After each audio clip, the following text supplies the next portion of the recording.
ವಿಪರೀತ ಜನ ಬಂದಿದೆ. ತಾಯಿಯ ಎದೆಯ ಹಾಲನ್ನ ಸಿಕ್ಕಿದರೆ ಮಗು ಚೇತರಿಸಿಕೊಳ್ಳುತ್ತಿತ್ತು. ಈ ಮಧ್ಯರಾತ್ರಿಯಲ್ಲಿ ನಾನು ಏನ್ ಮಾಡ್ಲಿ? ನಾನು ಎಲ್ಲಿಗಂತ ಹೋಗ್ರಿ ದೇವ, ನಾನು ಎಲ್ಲಿಗಂತ ಹೋಗ್ರಿ?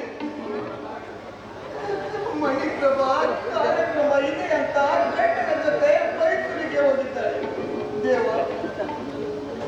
ಈಗ ನನ್ನ ತಂಗಿಗೆ ಸುಖ ಎಲ್ಲಿದೆ ದೇವ? ಸುಖ ಎಲ್ಲಿ? ಮಗು ಹತ್ತು ಹತ್ತು ನಿದ್ರೆ ಮಾಡ್ತಾ ಇದೆ.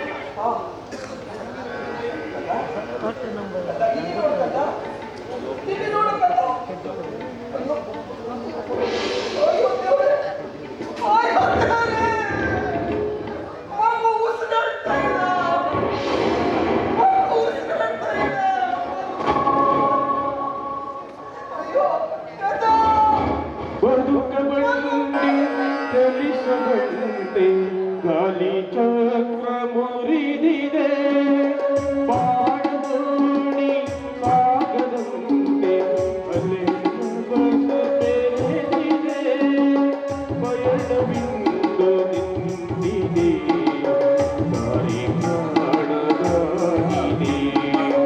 ಬಯಲವಿಂದು ನಿಂತಿದೆ ದಾರಿ ಕಾಣದಾಗಿದೆ.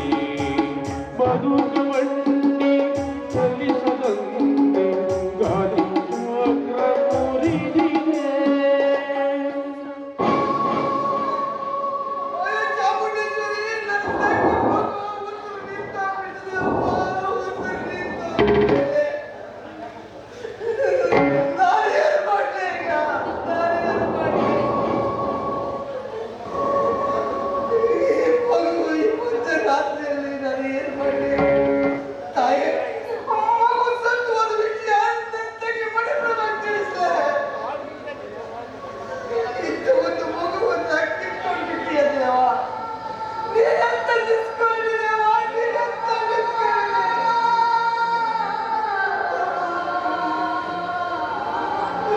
ಮಗು ಸತ್ತು ಹೋದ ವಿಷಯ ನಾನು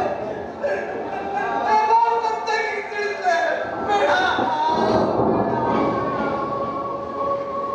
ಮಗು ಸತ್ತ ವಿಷಯ ನನ್ನ ತಂಗಿಗೆ ಗೊತ್ತಾದ್ರೆ ಅವಳು ಎದೆ ಹೊಡ್ದದ್ದು ಹೋಗ್ತಾಳೆ.